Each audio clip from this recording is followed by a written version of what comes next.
Can you guys still hear me? Yeah. Okay, it's Yeah. loading. It's setting it up now.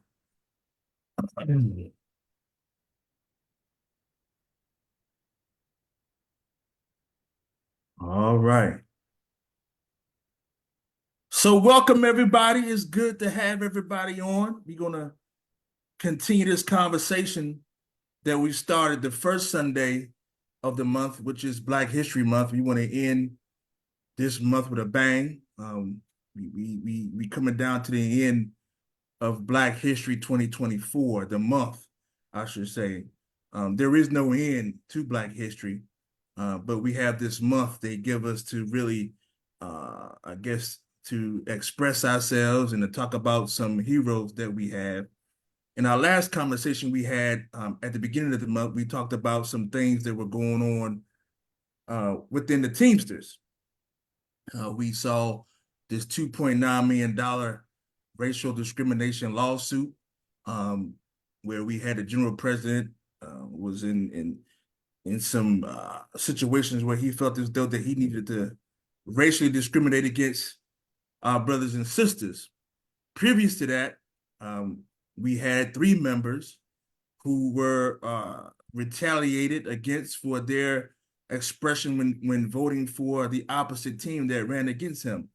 The members also had to pay almost 2 years of back pay, along with vacation and pension contributions and other things to those individuals. Now, this stuff does not get talked about anymore. I think all of us on here knows why. Now, if any of us had done that, it would be front page news. They would have done all they could to blackball us, label us as, hey, look at them. We told you that they couldn't do this. Look at them here. Look at them doing this, that. But for whatever reason, nobody talks about this stuff. And then also, Okay. we talked, First of all, good afternoon, everybody. Excuse me for interrupting. How's everybody doing today? good, good, good, good, good. And then Sorry, also, I'm sorry for that's all right. That's all right. my That's all voice right. is gone because yesterday I was at we had a health fair yesterday. Then my grandson had a game last night, so we was cheering for all this. I think I lost my voice, I so hear it. excuse me on that. Okay. All right, So no what? problem, no problem, no problem. All right, so we also talked about Trump and the meeting with Trump, the private meeting with Trump, the $45,000 donation to the RNC. And of course, I think people are trying to sweep that under the rug too, and we'll talk about that. But then there's some things that we didn't get a chance to talk about. We had a situation with Eric Tate. I wanted to talk about it last meeting that we had, but I wanted to talk to him first to make sure it was okay, and then we had the right information before we put it out there. But it just shows you that this organization, man, they have a problem when it comes to people speaking in their own name, diversity, inclusion, and all of these things, right? And the only way to fix these problems, we have to address them. Because I hear it, and I know, Chris, you hear it. Well, you guys can't continue to talk about these issues, and you can't continue to talk like that, and they're going to come after you, and they're going to do this. Well, listen, I'm going to tell you guys something. We could either live on our knees, beg, plead, yes, sir, boss, yes, sir, master, or we could do like our ancestors did. Like I said, this Edmund Pettus bridge moment, right? We can stay on the other side of the bridge, keep getting disrespected, keep having our women disrespected, keep having our children disrespected, or we can fight back. I don't know about you guys, but um, our members pay dues to this organization. They don't pay to be disrespected. They don't pay to be racially discriminated against, right? And and I'm gonna go ahead and say this: we don't pay to have our general president meet with a guy privately who cares nothing about working people, cares nothing about them. But Chris, I'm gonna open it up to you, and we got the Secretary Treasurer here from the LGBTQ caucus, because something happened that we need to let her talk about. And once y'all hear this, this is really gonna blow your mind. So, sister, I'm glad you came on here to talk about it because I'm gonna tell you something. People need to know these stories. They need to know what we are up against in this organization because it's starting to look like to me that you cannot tell the employer from the union. And so we got to fix that. So, Brother Chris, good to see you, man. How you doing? Man, hey, listen, I am doing well. I'm recovering. Yeah.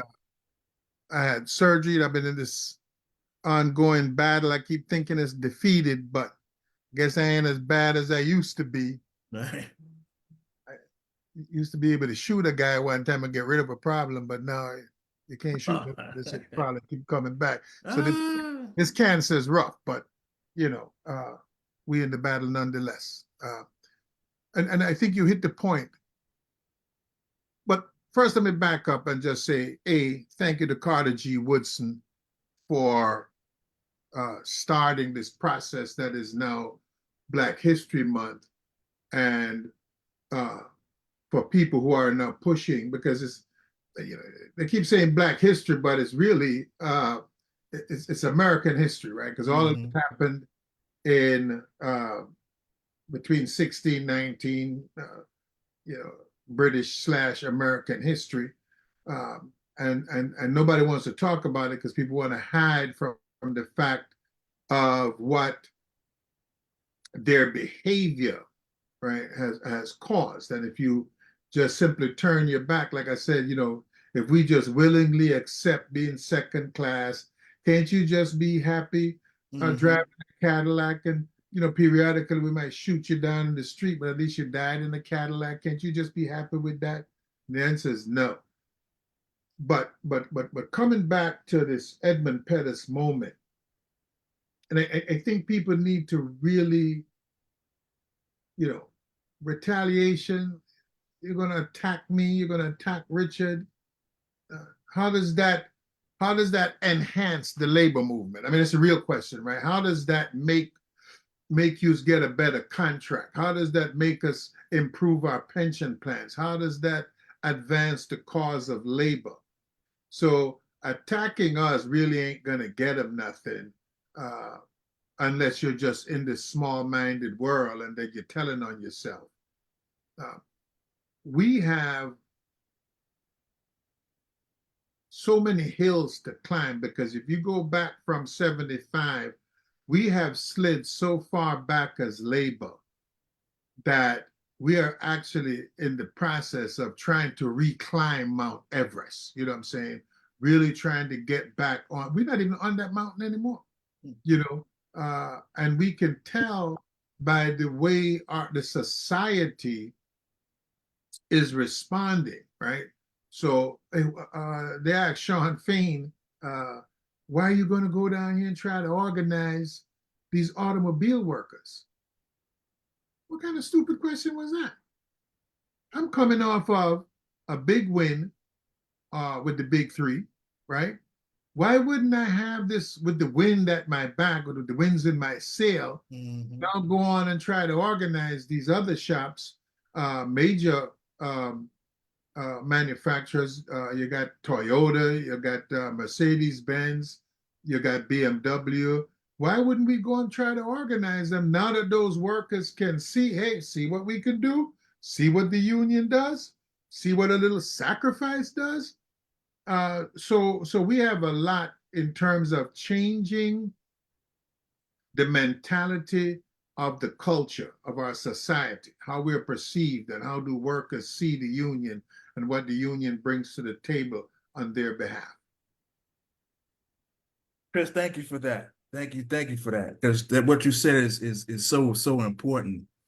Like you said, what does attacking what we're saying, because it's the truth. Number one, it's the truth. Nothing that we've said on here is a lie. That's right. Everything we're saying can be backed up with facts. You can go to the IBT vote. It'll show you about the situation where Miss Colleen Brady, I think Sean Ellis was his name. Yeah. And Letty Z, I call her. You can look that up and find out that the retaliation for, using your voice in a democracy, right?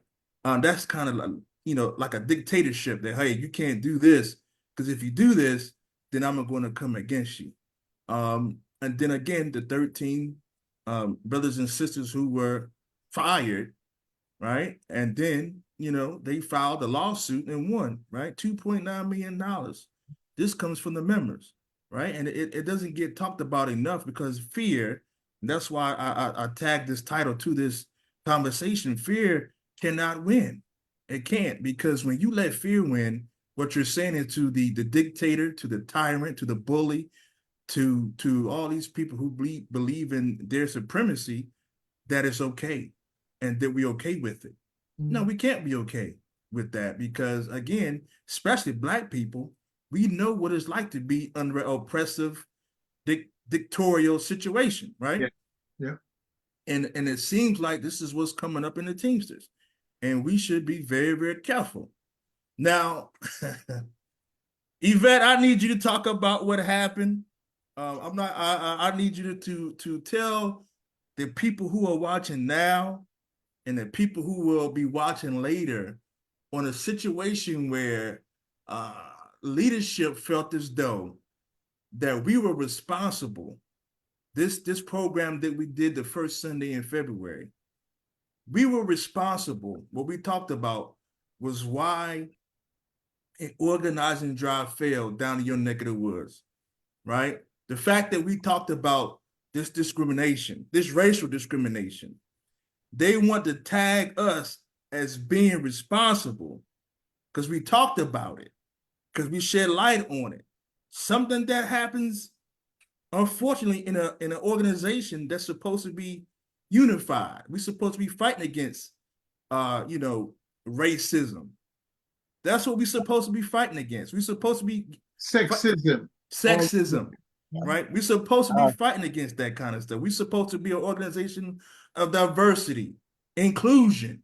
That's what we're supposed to be about. So, sis, talk about this situation that happened to you, and how they try to blame the victim and not blame the person responsible.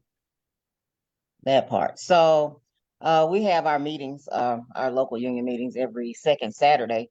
And this past meeting, one of our long-standing brothers got on the mic and was saying how we need to keep our stuff in-house. We're, putting too much stuff out there. We used to always take care of stuff inside, and was going on. And I was halfway listening at the same time, kind of doing some other things. But then he mentioned the organizing drive, where the 98% drivers were African American, and because of a video, they no longer want to join in with the Teamsters. So they withdrew. They had to withdraw the organizing campaign. So I was like, oh, okay, heard that.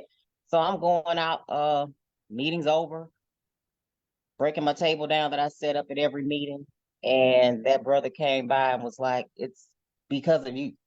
And I'm like, what? So I said, oh, hold on, let me come on out the door with this brother. And I was like, what do you mean? It's because of you and Hook in that video.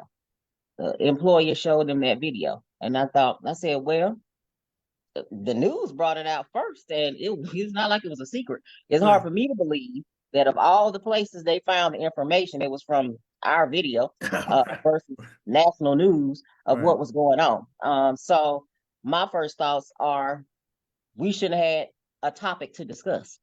It should have never been a topic within the Teamsters that we have these types of headlines. So you're not going to come to us, because a simple phone call could have rectified that organizing drive.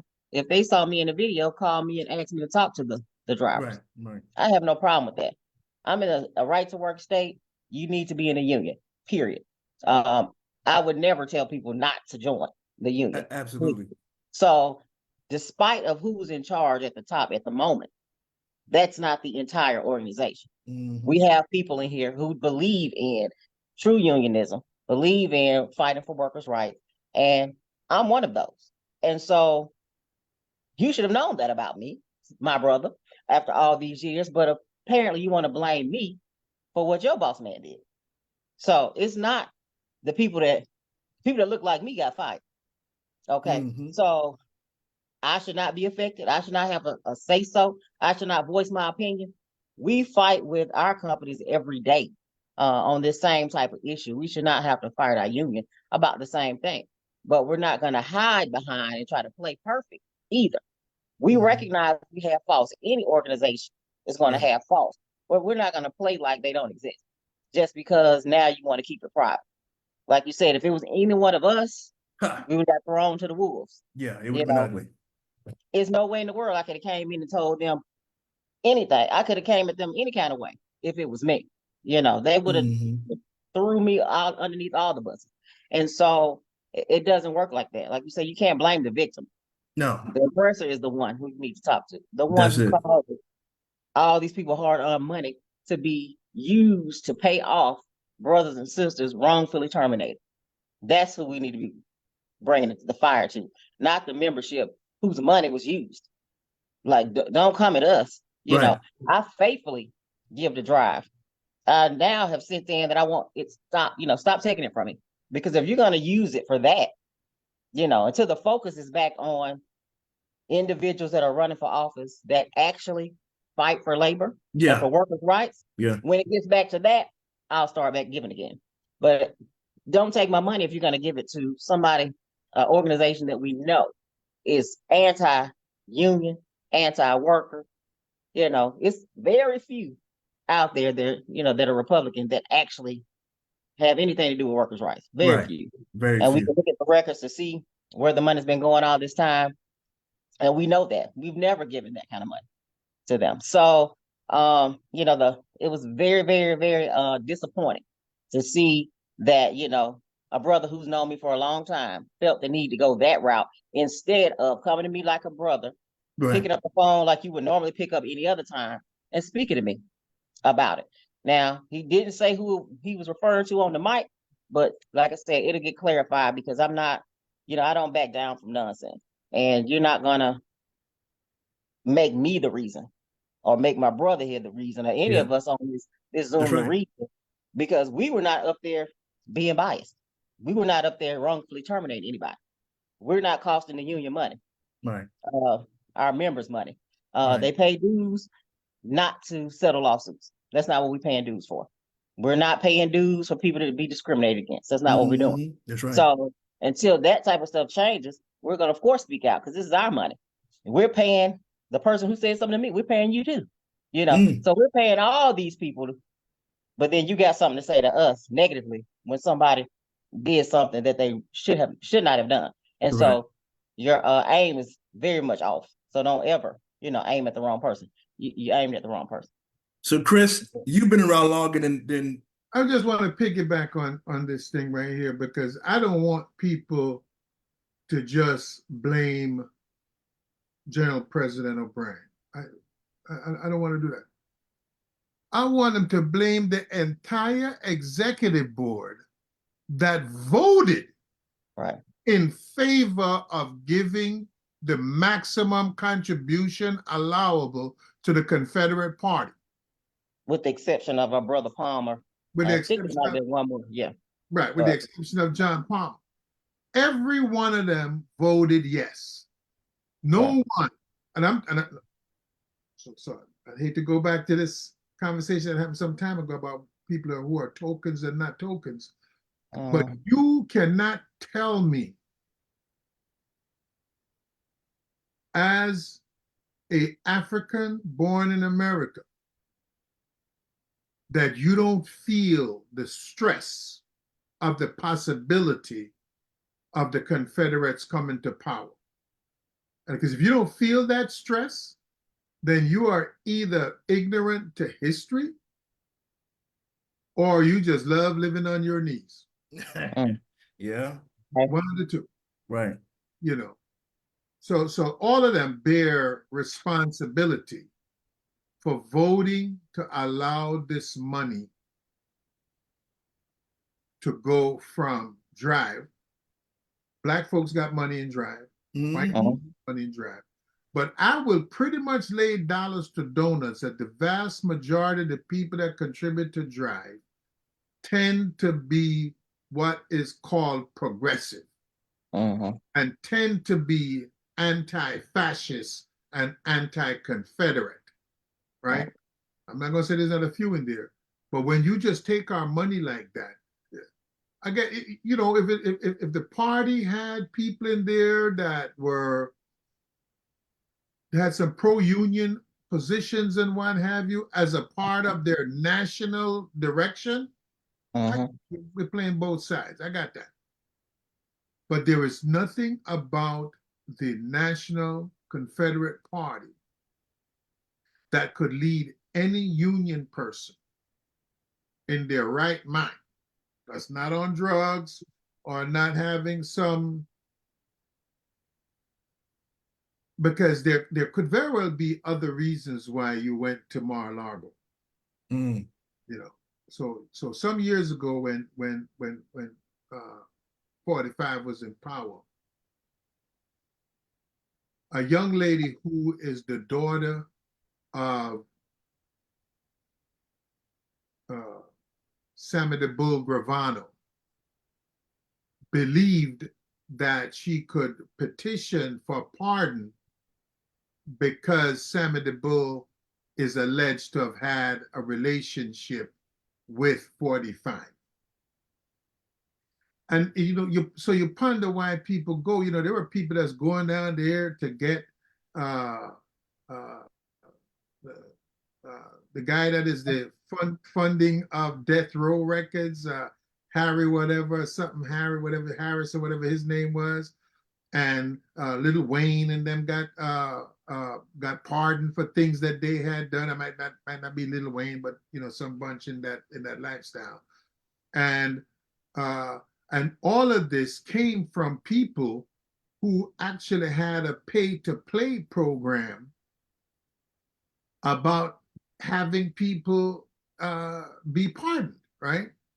And you know, so you kind of have to wonder why the secret meeting, why the need for the $45,000 to the Confederate Party, money that's being used for his legal bills, right? Because the Confederate Party is also paying his legal bills or portions of his legal bills. So, you know, we have to ask what's going on with our money. What's the direction? So, Chris, before we get too ahead of ourselves, I kind of want to go back to Sissy event when she was talking about how, you know, these folks try to call us out for bringing light to a situation that was true. And this, Chris, I got to ask you this. Why do you think that people feel it's okay to blame the victim and not take responsibility for their actions and look themselves in the mirror and say, hey, instead of me blaming the victim, let's go to the source and ask the source why they continue this type of behavior? Because it's making the Teamsters look bad. Because I don't know if you guys know, but the last time I checked, the majority of Amazon workers, they look like us, right? So if I'm an Amazon worker and I got the Teamsters wanting to, you know, organize me, and then I come across this article about, you know, the head man racially discriminating against people who look like me, I may say, you know what? You know, why should I pay to an organization for protection and for all this stuff? I might as well just stick just you know, what I got with Amazon. Yeah. Why am I going to pay money to that now? And I think what you said too, sis, is very important. Now, I would never tell anybody, regardless of who is in charge, not to join a union. If you want a better way of life, if you want better outcomes, if you want access to health care and pensions and this, then a union is the best way to go, regardless of who at the top.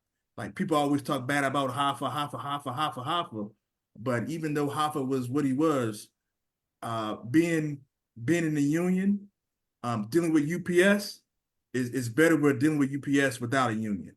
Right. That's the only way you can do So, it. so you got to be careful with that, right? And that brother should have called you and said, "Hey, once you come down and have a conversation with these new workers, let them know, regardless of what's going on up here, you still want to be involved. You still want to be included." But it makes it tougher, knowing that you got a system and a mindset and an ideology that says we don't like black people. We like them, but we just want their dues from them. We don't want them having a voice. We don't want them making decisions. So, Chris, what do you say to why is it's so easy for people to blame the victim in this organization? Well, we saw it with George Floyd, right? Why was he wriggling around on the ground? Why didn't he just lay still? Why did the gentleman in South Carolina run away from the police that ultimately murdered him? So America has a history of blaming the victim, right? We see it happening in the Middle East. We see, even with Ukraine, nobody talks about the fact that we actually goaded this man into this war. You know what I'm saying? Like, people act like, oh, he just woke up one day, decided to pounce on Ukraine. And there's a lot more information that's not meeting the mainstream. So America has a habit, because the gentleman that she's talking about, and I'm going to refrain from calling him brother to a certain extent because my brother wouldn't treat me that way. He also knows me. I've known him for mega years. And so if he felt some kind of way, he could have said, hey man, because I would have drove down there and spoke to those brothers and sisters and said, hey, listen, yes, no different in America. I see you packing up and leaving and going to Cuba. So America has racial issues. So does every other union in the country, right? Yeah. The question is whether or not we're trying to defeat and strengthen ourselves by defeating racism, sexism, xenophobia, so forth and so on, homophobia, all these different kind of things, right? So that's the real question. You and I were in at the Teamster Scholarship event, and what an opportune time for leadership, because a lot of leadership was there. Right. To have corralled us and says, hey, listen, we need to have a conversation. What is it that you're seeing that we're not seeing? What is it that's happening that we seem unable to see? Because let me tell you something. You got to understand that these two events happened in less than 30 days of being in charge, right? That now you got some kind of right-wing lawyer that's a Trump lawyer, that's your lawyer now, what have you like that. What the hell is going on? I don't know. So I don't wish, this is my union, and I'm going to tell you why, if any Amazon workers are on this call. We are truly a bottoms-up union. And the good thing is that you're going to be in a local union. And that local union is who is going to drive your day-to-day life, filing grievances, protecting you from the boss's avarice and what have you like that. So at the top, no different than America, we have these issues that we struggle against every day. So I don't want anybody to think we anti-Teamsters or we no, we're anti very specific things that are happening in this union that need to stop. And I, for one, can tell you, I battled with Ron Carey when I thought he was doing things he shouldn't do. I battled with Jimmy Hoffa for 20-odd years that he was there.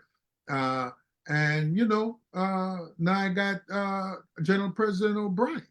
And I'm going to battle with him, not about him. So he's irrelevant to me.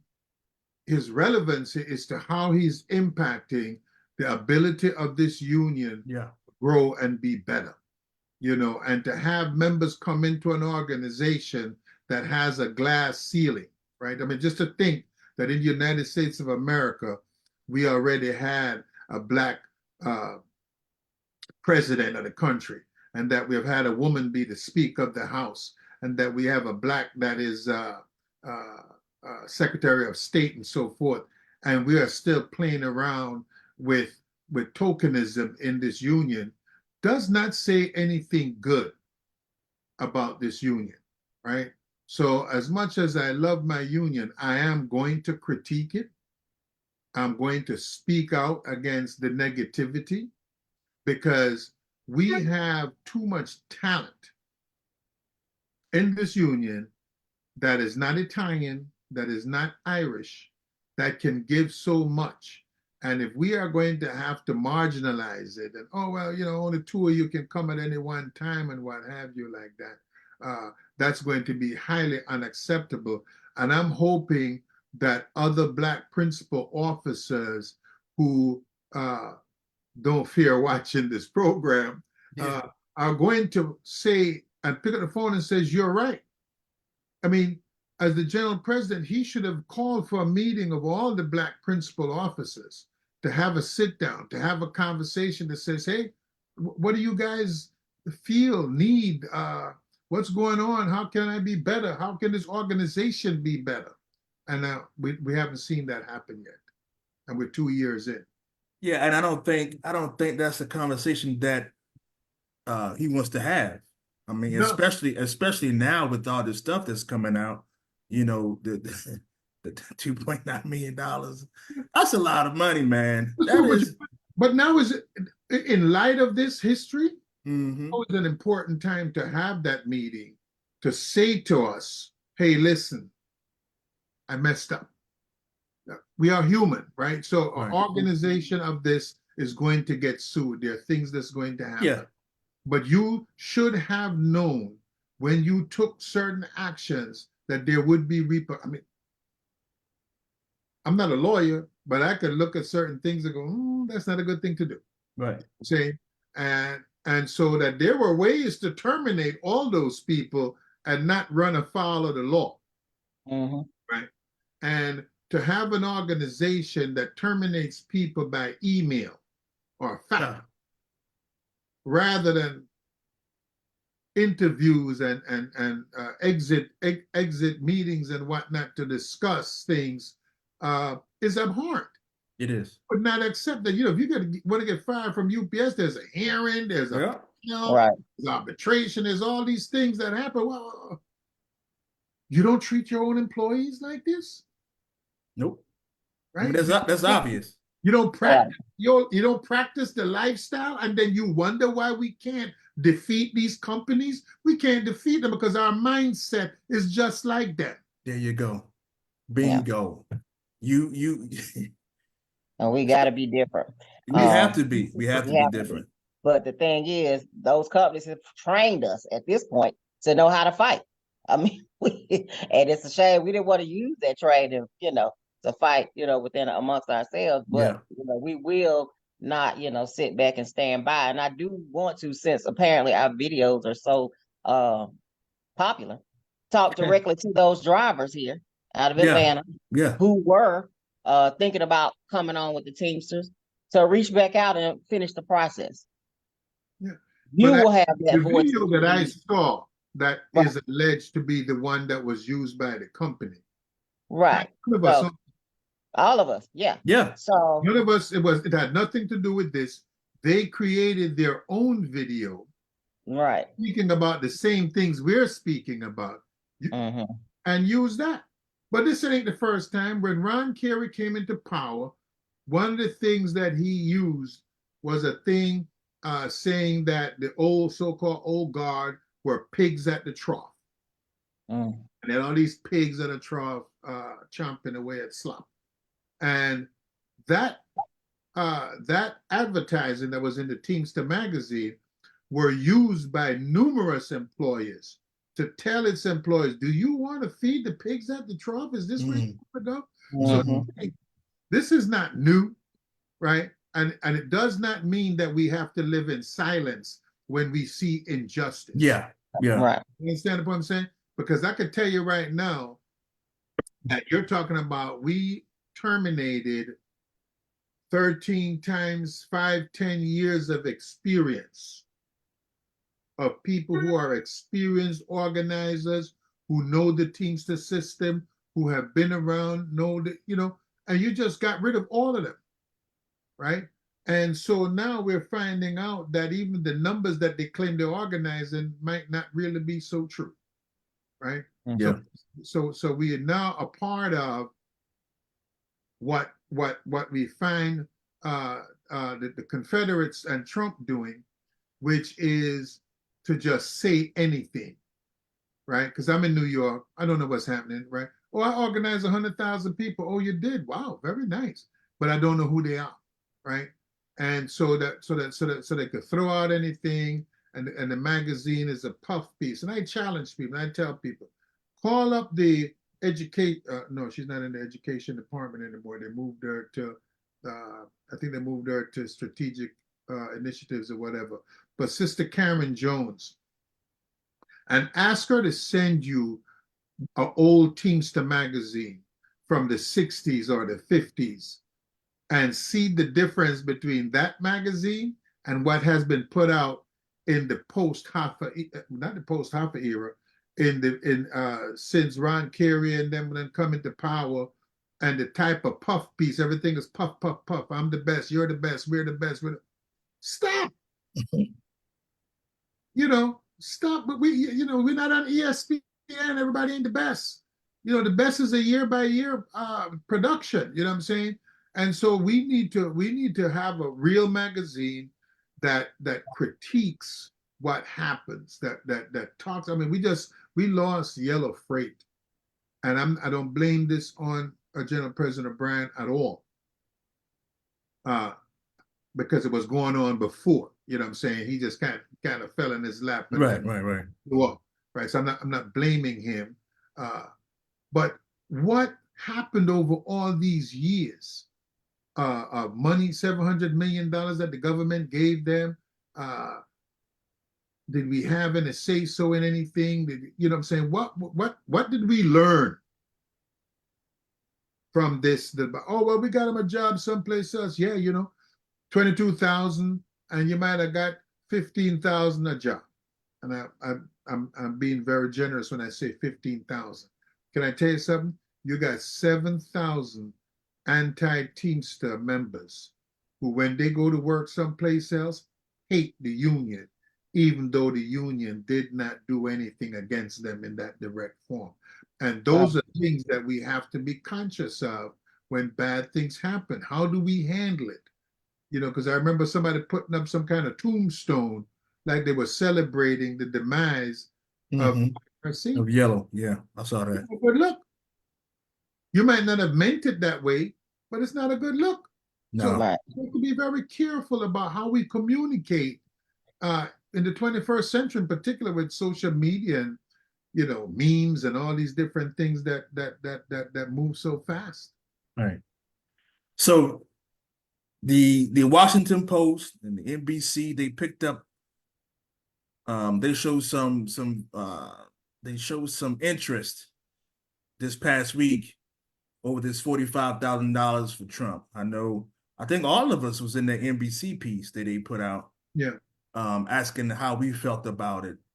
And I really want to talk to our members who feel as though Trump is this savior of America, right? Not saying that Biden's show isn't either, but especially to my UPS members here, with all these layoffs going on, right?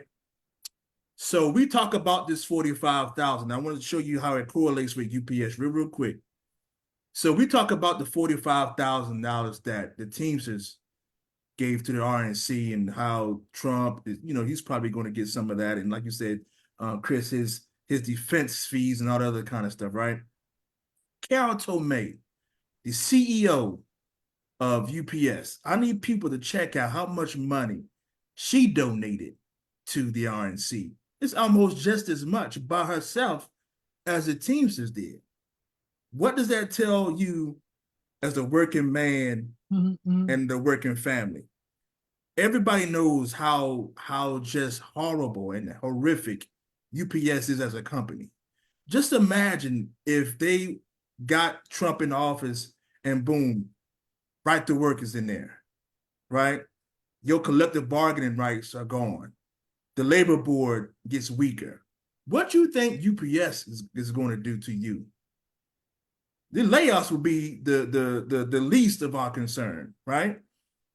Now look at how much UPS donates as a company to people who didn't care nothing about your pension, who didn't care about your labor rights.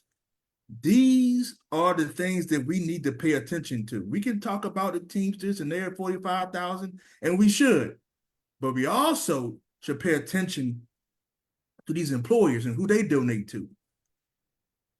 These employers do not want you to have a pension. They don't want you to have health care. They don't want you to have better working conditions. They don't care nothing about you. So we need to pay attention. So all my UPSers who say, oh man, Trump, Trump, Trump. No. Carol Tomei does not want you to have a pension. Forget Trump for a minute. She doesn't want you to have a job. Look how she's doing the company right now. So when we start talking about, the 45,000 and how we educate our members on these things, we need to start talking about it from a place where they can understand. Your employer does not want you to have a contract. Your employer does not want you to have a pension. Your employer wants you to have a weak labor board. That's what they want.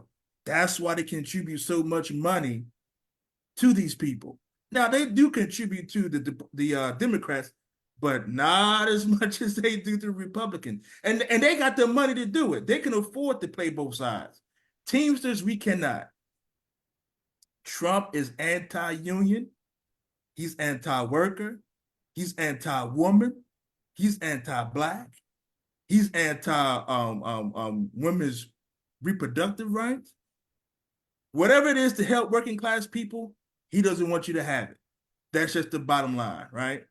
So we have to do a better job of explaining that to our members, right? It's not just about the 45,000. It's about the Carol Tomeys who's giving all kind of money, the UPSs who's giving all kind of money to these people. And that's where I think we got to really start talking to our members from that position, because I tell you what, these layoffs, Chris, in the event, I know you know all about it. I've never seen anything like this. And I've been with UPS. This is my 25th year. Right. I've never seen anything like this. And these are the people who are lobbying the Republicans, sending all kind of money to make sure that you don't have collective bargaining rights. Just imagine this. To all my UPSers and any union person, just imagine you go to work one day and you don't have a contract. You're no longer in the union. What you think UPS gonna do? Listen, they're horrible now. Right. They push back and fight now with a contract. With the contract. So without what you think they're gonna do? And these are the things our members got to really pay attention to. I know the 45,000. Yeah, listen, I get it. To me, the 45,000 is really not as important to me. This is just me. When Trump came down to the lobby and he was standing there with the podium with thunder and lightning there, to me, that is far more worse than that 45,000. Because to me, what you're saying is, it's almost like an endorsement without it being one. Because now, when I look at that Teamster symbol, it represents something to me. Power, collective bargaining, pension, better wages, better working conditions, right? That's what it means. But you got a guy speaking there who cares nothing about that. To me, that's the... Go ahead, Chris. Let me ask you this. Do we know of anybody else that got interviewed at the building that gave a press conference? No. Nobody has ever had that opportunity but him. So I know what you're saying about Trump with the flag and the Teamster podium. But the $45,000, here's my problem with the 45. I have a problem with the entire thing. Yeah, absolutely. Like I say, there are individual Republicans who might deserve our financial support. Can't think of one off the top of my head, but I'm sure they exist. You are giving money to a collective body whose national position is to pass a national right to work law. And union members who support Trump need to do some homework to find out how working class people entered the, and I don't like the term middle class, the middle strata economically, right? That came because of the union.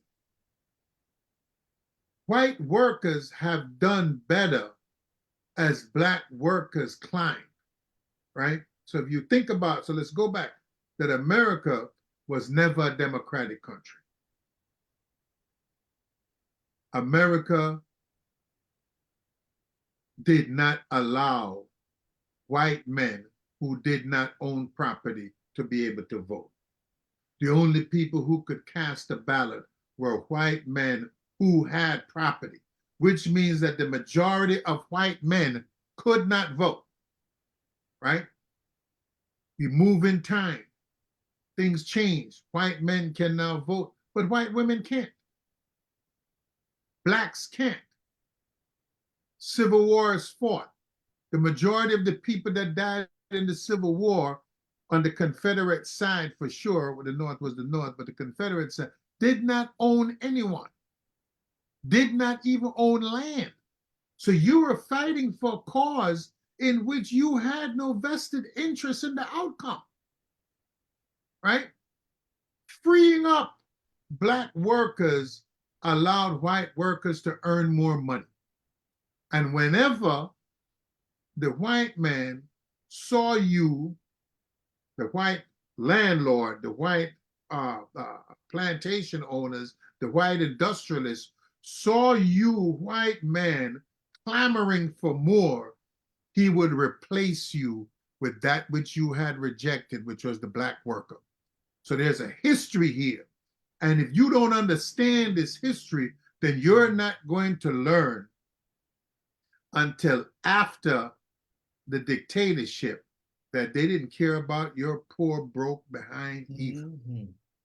And by the time you figure it out, and with the power of the state, National Security Agency, and CIA, and all these things, and all those papers that claim they can't spy on us are ripped up, right? In 1975, they had a hearing, and Senator Frank Church from, I think he was from Utah. No, he might have been from Idaho or Utah, somewhere in that neck of the woods. Senator Frank Church, 1975. No computers, no cell phones, no TikTok, no Facebook, none of them things existed. Still had a landline and all this kind of stuff, right?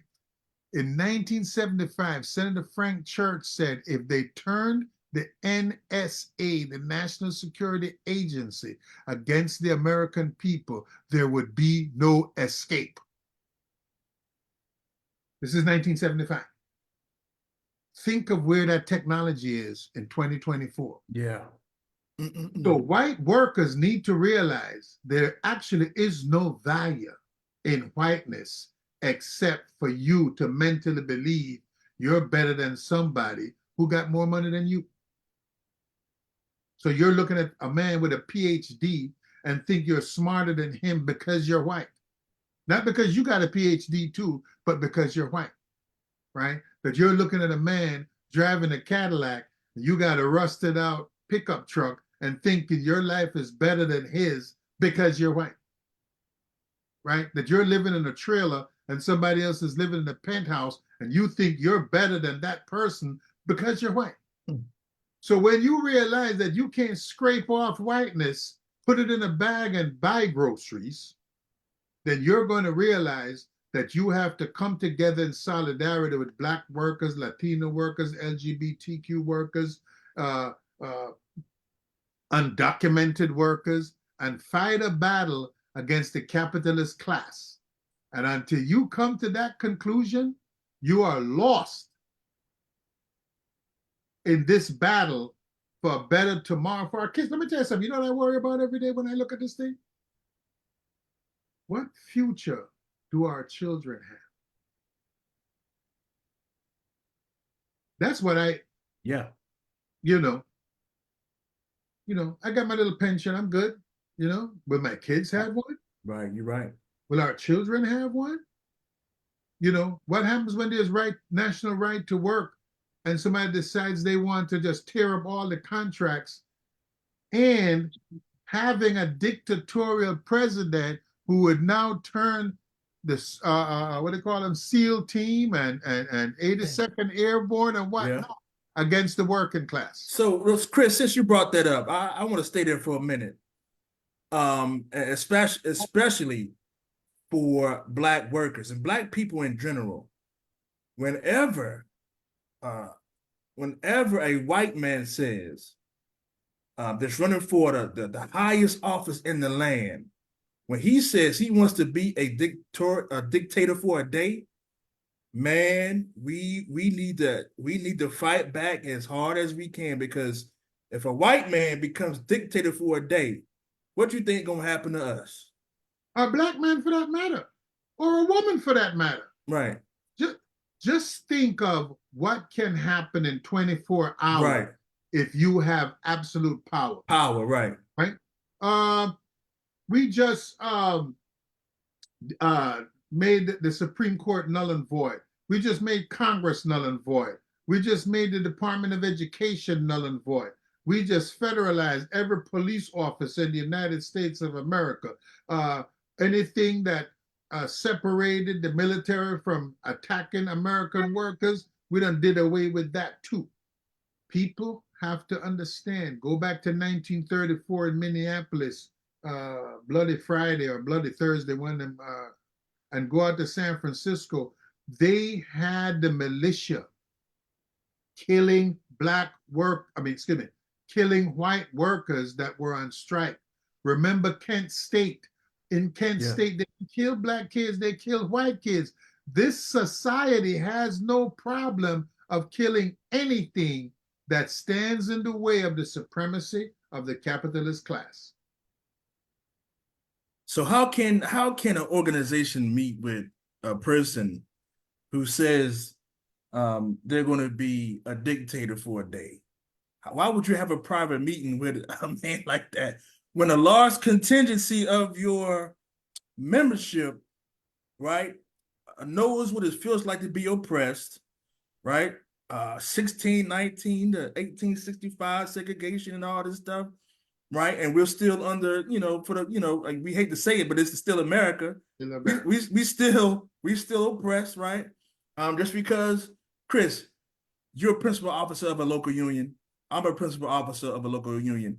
What does that actually mean in America? No. Even in our own union, what does that mean? Nothing. Right? They still call us monkey and the N-word and whatever the case may be.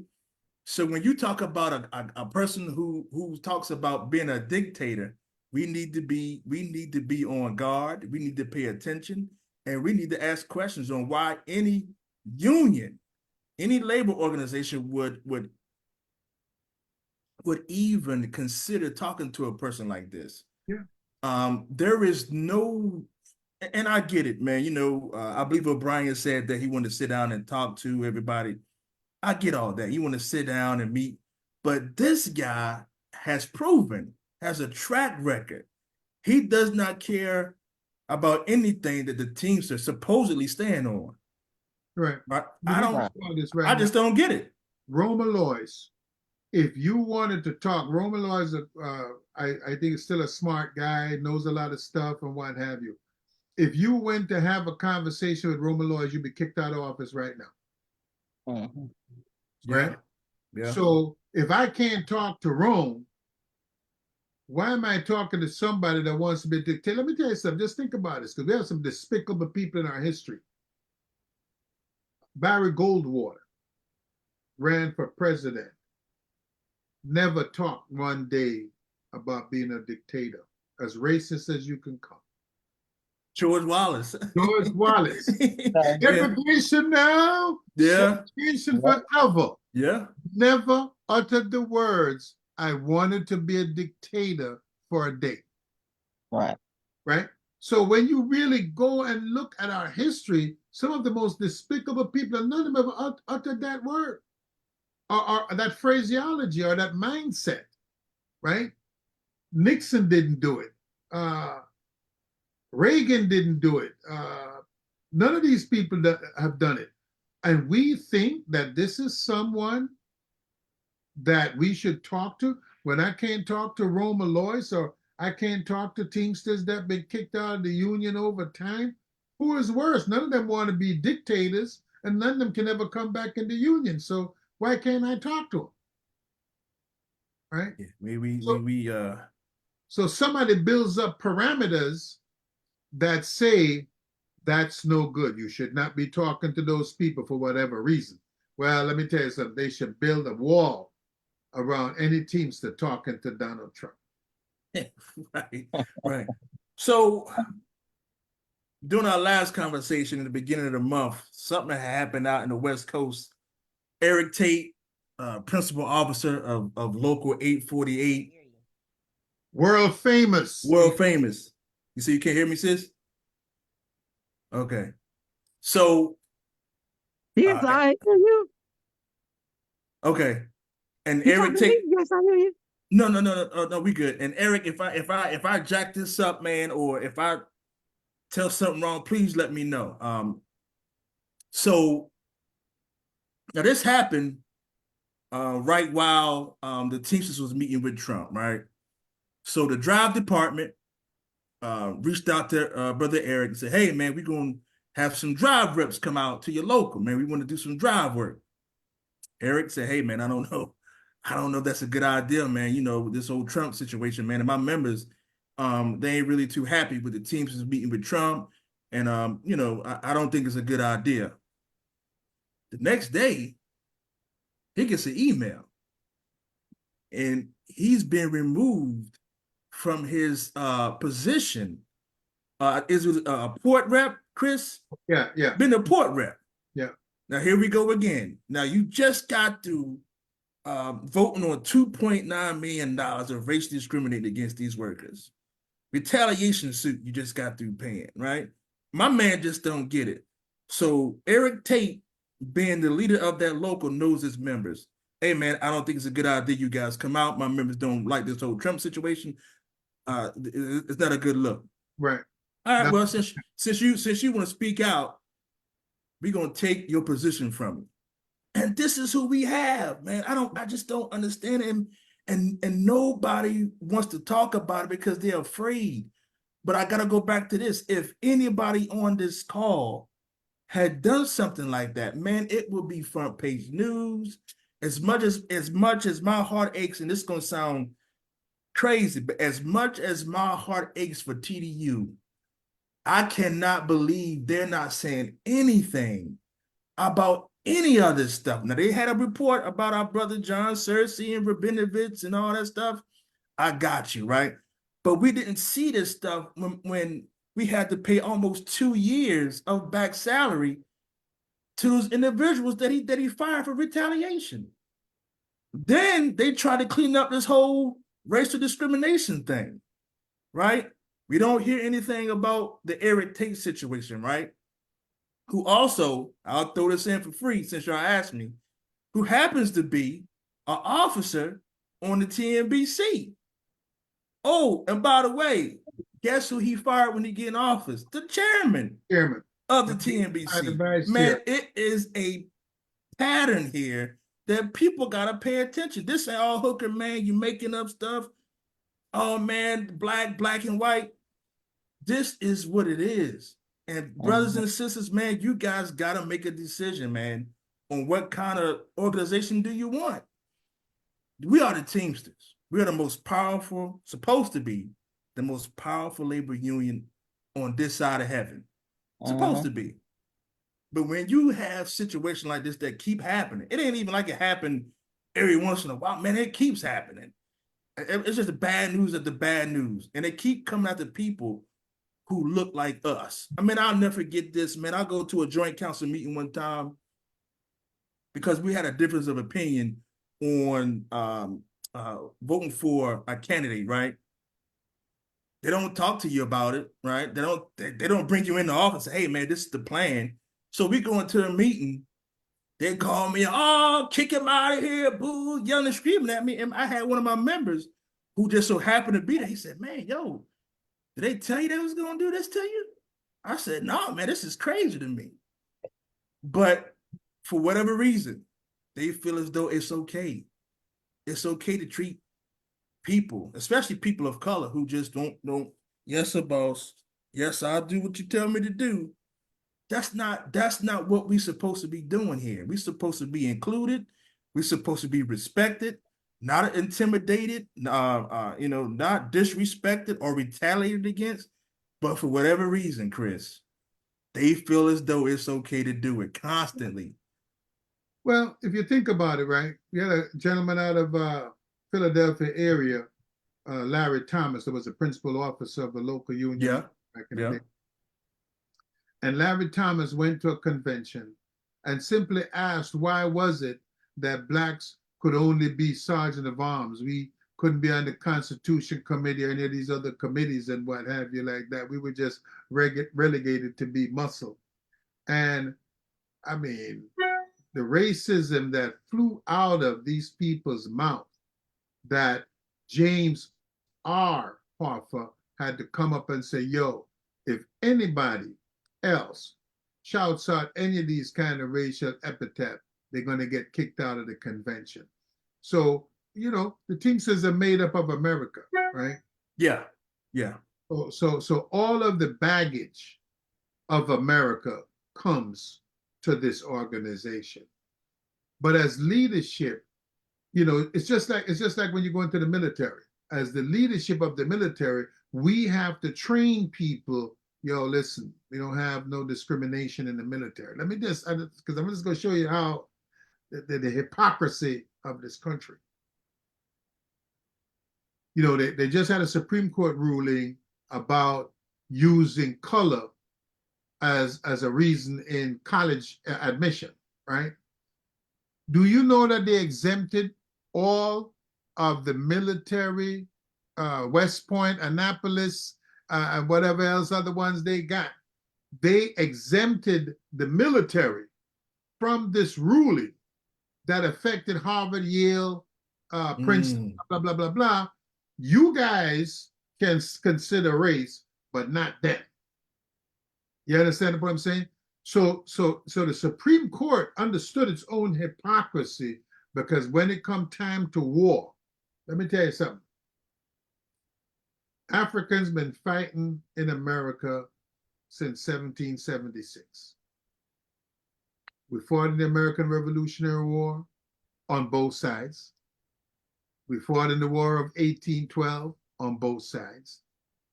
When you hear about this here, Scott Key's fella and his era, they need to change the American national anthem to something else. Because if you notice, they only sing the first two stanzas of that. Because if you go to the third one, you know, this guy's talking about killing blacks and all this kind of stuff like that. So we need to understand our society and how it impacts our union, and then how does the union come back with a counter narrative so that its membership can embrace each other regardless of race, or regardless of sexual orientation, regardless of any of these things that weaken the working class. Because that's what happens. Any fissure, they gay, they're black, they're Puerto Rican, any of those fissures weakens the solidarity that the working class requires as it goes forward. Fred Hampton has a quote that says, you beat racism with solidarity. Yeah. That's how you beat it, right? And Right. unfortunately, you know, we fight it in our union. We're fighting it, of course, like you said, in America. I had a conversation with somebody not long ago, and we were talking about, you know, America itself, like you said, Chris, was born in an oppressive state, Yeah. racist state. And I don't want to get biblical. And I told that brother, it's just like my father used to always say, you know, we were born in sin. So you're gonna always go back to that nature, no matter how much you go to church or read scripture. There's always going to be a part of you. It's going to go back if you don't fight it. We don't fight racism. We That's embrace it, right? right. And then when folks do fight against it, like what happened down in Georgia, those people who fight against it, they want to victimize those people. Oh man, it's your fault. It's not our fault. We're trying to fight it, right? That's right. We're trying to fight against this. Like I love this union. God knows I do. And I love the people in it. I pray every single day. Even got my father to pray with me for our general president, because I need him. We need him to succeed. We can't have him continually be caught up on these retaliatory situations, the discrimination and meeting with Trump and doing it. He can't continue to do that, because if he does, all of us suffer. There's going to be more organizing drives that fail, right? And we can't have him continue to do this. Is not, oh, Hooker, you just don't like him. Man, I love the brother. I need him to succeed, because his success helps all of us succeed, right? And I mean that. He's a young guy. Yeah. What, how old is he? Is he 50 yet? I think he's about 50, 51. He's too young to be carrying this racist attitude in him. You understand? Yeah. He need to purge. He need to purge himself. You understand what I'm saying? I called it out a long time ago about his behavior, because that behavior, when you're threatening people that disagree with you and what have you, that's not what union people do. No, it's You not. are strengthened by the fact that I have knowledge about how to negotiate a contract. I have strengthened myself by, listen, I'm not born without bias. I have to struggle. Yeah. You understand what I'm saying? Every day you have to struggle. You know, you walk down the street, you see 3 black guys coming up the sidewalk, and you're thinking, should I cross over? You know what I'm saying? Yeah. I'm no different than them, because they taught me. You Right. understand? And they taught me to hate myself. You know, so when I see myself coming at me, I'm scared. You're right. I have to fight that battle every day. Like you said, we are all born in sin. We have that on us, right? Right. So he has to humble himself,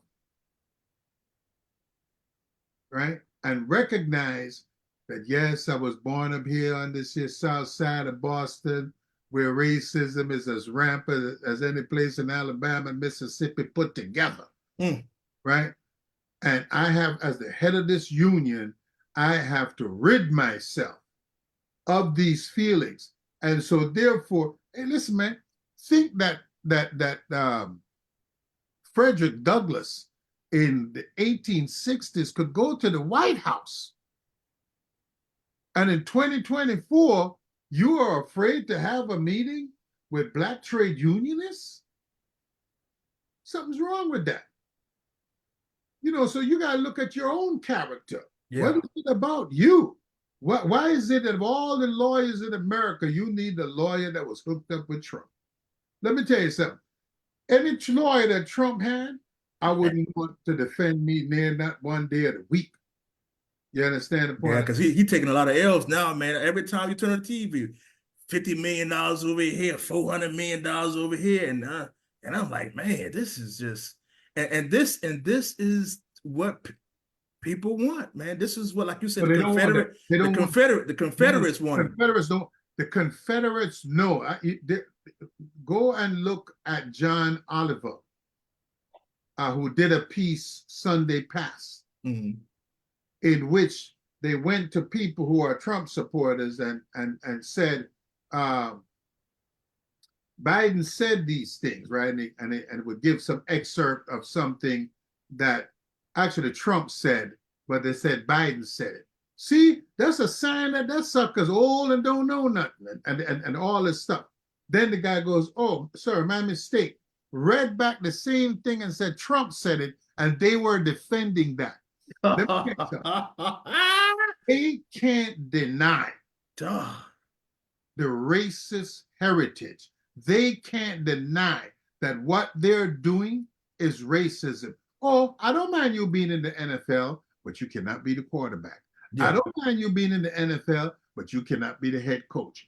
I don't mind you being here, but you got to rent. You can't own. I don't mind you being here, but you can't have no Cadillac. You got to drive a Yugo, right? So they don't mind us. They're not against blacks for just being black. Right. They're against blacks for achieving beyond what everything they did to oppress us, and we have defied that. That people that didn't have the right to vote were able to get the right to vote without being able to vote on the matter. You understand what I'm saying? And that's what they feel. And that's why Obama's election created the backlash that produced Trump, right? And so that this country has not moved away from 1860 to 1864. We are still stuck fighting a civil war because when Lincoln died and they removed the federal troops out, it allowed them suckers to climb back on board. And let me tell you something, in Germany, you cannot fly a Nazi flag. It is against the law. Matter of fact, you got to be careful what you say, right? In the United States, on state capitals where black folks pay taxes, some idiot thinks it makes sense to fly the flag of a people that attempted to destroy this country. And let me tell you something, for those that are seem to be enamored with having another secession civil war, there is no coming back from that one. There will be no Social Security. There will be no military. There will be no Medicare. There will be no Medicaid. There will be abject poverty as the survivors, China, Russia, and all these other great powers come in to feed on the carcass of what's left of the broken up, divided states of America. And people better get away from this romantic notion, these lost cause babies, right? Who believe in some romanticized version of history that they were fighting to defend white womanhood and all this old foolishness. You know what I'm saying? People need to get out of that because there will be no America as we understand it. It will not exist after the next civil war. It will become the carcass that the victors, and the victors will not be here in America. Because remember, as you're fighting, you need bullets, right? So one guy owns bullets, one guy needs bullets. So you got to go get your bullets from China or get your bullets from Russia or some other place to feed you. People need to go back into the Civil War and realize the role that France played in the Civil War, the role that Britain and other countries played in that Civil War when America was, it wasn't just the North and the South. Each one had allies that was helping it to defeat the other, right? And the same thing is going to happen in the next Civil War. The only thing is you don't get to be America no more. You get to be broken up into pieces, right? The balkanization, right? So Russia goes, hey, all I want is Alaska back. And you can have the rest of them crazy people in America. I want none of that. I just want Alaska back, right? Mm-hmm. And other countries, specifically China, will then decide, okay, well, I'll pick up the pieces here and run with this, being that they all hooked on my TikTok anyway. So how do we come together on this and fight back? Because Bernie Mac, I got to tell y'all this joke that Bernie Mac said. Bernie Mac has this joke where he says where, you know, he died and he went up to heaven. And it was him, a Mexican, and a white man. And they say, yo, Bernie, man, you ain't getting into heaven. And the crowd starts laughing, right? So he said, there may be another chance for you to get into these gates. He said, what is it? He said, you got to ask God a question that he does not have the answer to. And everybody's like, what, man? God knows everything. So he went to God, looked at him, whispered in his ear. God said, open the gate, let Bernie in. Mexican guy and the white guy said, yo, uh, what did you ask him? God knows everything. You know what he said? He said, when will black people ever start working together? And God don't know, he don't know that answer. Right. So my question to all of us is, when are we going to start working together? Because we know the problems, we know the issues, we know what we need to do. We talk about it privately, we talk about it in, collectively, but what are we going to do to change our not only our union, but our society? But my focal point is this union that we have, because right now, we are the Teamsters are the laughing stock of the labor movement right now with all the stuff that are happening. I mean, Chris, I get text messages from other organizations I'm a part of that's in the labor movement. They're like, yo, man, what's wrong with your guy? What's wrong with your man? What's wrong with him, man? What is he doing? The Right? head, That's a conversation I had to have with somebody, because I said, as this person was a white male in the union, I said, the white males that came up through this union are not having to deal with the situations that we have to deal with. If people that know us in other organizations and within the Teamsters know us as strong Teamsters that are outspoken, that do the work, that are true unionists and activists, and they see this stuff going on, they're coming at us like, what kind of this what y'all doing over there? Right. We have to answer for what Yeah. somebody else is doing, and we ain't got nothing to do with it. We're just out here trying to teach stuff. We ain't just out here trying to, do what we do. And that noise, additional noise and nonsense, is affecting what we do every day. My credibility, my name means everything to me. Right. But I don't want my name to be associated with some nonsense because they just try to group us all together. We have a bad habit of grouping people together. And Yes, they have we to do. recognize Yeah. some of our brothers and sisters get, the worst end of the stick because people looking at us some kind of way just because we're trying to do something, that we believe in, and it's getting tarnished by some other nonsense over here that we shouldn't have to deal with. So we get added pressures. And that's what people don't recognize. I'm like, y'all don't even understand. Ain't nobody calling you talking about, you see what your boy did over there? What's going on? You with that kind of stuff? Right. They're not talking to them like that, but we get that. We And get that's what it. you have to understand. We got different conversations going on. And that's why we have to speak out, because people are wondering what in the world is going on. And y'all allowing that? Y'all with that? No. We want to correct that. And that's why we're here. That's why we have caucuses. We know we have issues within the workplace that we have to fight against based on certain characteristics, whether we're Black, whether we're LGBTQ+, whether we're Hispanic. We have to fight those at the workplace. Therefore, we got specialized caucuses to try to help us with that. Right. But then, we need another caucus at this point. We try to, to do something. But it's crazy that, people don't understand why we have those. And now maybe you can see a little bit more why we even have those. We shouldn't have to have them for the workplace. We definitely shouldn't have to have them, within here to try to come up with a solution to break that stuff up. But that's what's necessary. That's what we got to do. Yeah. We got to break it up. Yeah, but I don't, I think they present this case. There is no group that's monolithic. There are Jews that are anti what's happening in Palestine/Israel today. There are Jews that vote for Democrats. There are Jews that vote for Republicans, right? There are Jews that believe Trump is going to do something for them. So there's no group, Chinese, Korean, pick them. And this idea that we're not together, I don't know of too many Black hairdressers that have white customers. I don't know of too many Black real estate agents that have white customers. Right. I see your point. It's something that they keep drilling in us that we're You're right. You're right.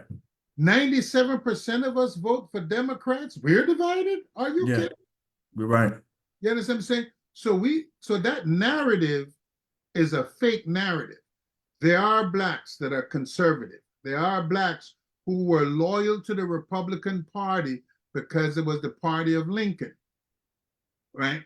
Then most of them were blacks were with the Republican Party up to that to a point until FDR. And FDR comes with the New Deal, opens up some doors with A. Philip Randolph and what have you like that, and blacks swing over. You still had blacks in the Republican Party because it's part of that we loyal. Then President Johnson signs the Civil Rights Act, Voting Rights Act, and a bunch more left the Republican Party and came over to the Democratic Party. A lot of those Democrats left the Democratic Party and filled that void because we want to have a racist state. We don't want. So you think of people like, was his name, Jesse Helms? Was that had the black child for years, right? Now, you malign black people and we less than and we no good and whatnot, but you want to sleep with one. Really? Really? You know what I'm saying? And you have a child, right? So I don't know, it was Jesse Helms, one of them from North or South Carolina, one of them racist. You know, then you have the loyal Democrats, like there was a senator out of Georgia years ago that he was more Republican, what we thought was Republican, than he was Democrat. He was probably the senator back up into the 80s or whatever. His name escapes me right now. And but these people are not monolithic. That's why you have whites that don't like Trump and whites that do like Trump. And we have the same thing with blacks, and the same thing with Asians. So this idea, we well together. You don't know a soul food place that would shut down if whites stopped going there. That's true. That's true. I don't want. We wouldn't even miss that money. Right. Right? We, on the other hand, can affect them. What we have is that, and I'm going to go specifically into the union now, is that we have blacks that are looking for stuff that they can't earn on their own. I'm going to be very clear about this. None of the vice presidents that currently exist on this executive board or any of the other executive boards prior, and I'm going all the way back to John Cleveland, could stand an election in which they were elected to that position solely on their own power. And that all of them were dragged there by the fact that I was on slate X or slate Y. We have the authority as blacks within this union to make black leaders independent of the superstructure so that we can elect black and Latino leadership, right? Not because they're black and Latino, but because they serve the interests of the working class. I want to be very clear that I'm not looking at this from a racial point of view. But white workers tend to get confused in a way that blacks have never been confused about America, right? So, and so when we talk about black intellectual leadership, we can get those blacks to raise money and to vote in a block, right? Some of them are going to drift off because, you know, you listen to what your local union leader tells you and you don't think for yourself because you're too lazy to think for yourself, because you're too lazy to pick up a book and read it, because you're too lazy to understand what's happening around you, don't know nothing about your contract, that anyone, but it generally happens with white folks. We like to tell people what to do. Vote for Richard, or vote for Chris, or vote for Yvette, or vote for somebody else. And you just blindly, not knowing any. I tell you, I had this experience at the caucus in Houston, and nice guy, I like him, I won't mention his name, told his guys, yeah, you support Chris. Chris is good people. And they were like, okay, so I'm sat down and said, well, let me explain to you what I'm all about. Oh, we don't need it. If he said it was okay, you're okay. I'm saying, you don't want to hear nothing I got to say? No, you're good. And I says, oh man, don't vote for me, man, because I do that. This is not what I'm looking for. And Kerr Bean will tell you, and you heard me say this in my, I ain't asking for your vote because I ain't sure you ready for me. Exactly. I remember. You know what I'm saying? Because I'm trying to put a pack of wolves together. Yeah. I'm not looking Yeah. for no sheep. Yes, I'm not looking for nobody to follow me. I'm gonna say, hey man, you need to read this book. You need to read this thing. You need to check on this thing. You need to investigate this thing so that you are empowered. Every wolf in that pack is empowered. You understand the point I'm saying? Ain't no sheep wolf around here. No, we all real wolves, right? And when we get to that point where we lose that laziness, right? Waiting for Martin Luther King to come back. Man, what is it that Martin didn't tell you before that you need him to come back and do? What, you need Malcolm to come back? What is it about your knowledge of what we were struggling for that the Honorable Elijah Muhammad put down, that Fred Hampton put down, that Hugh Newton put down? What do you need that Rosa Parks put down, that Harriet Tubman put down?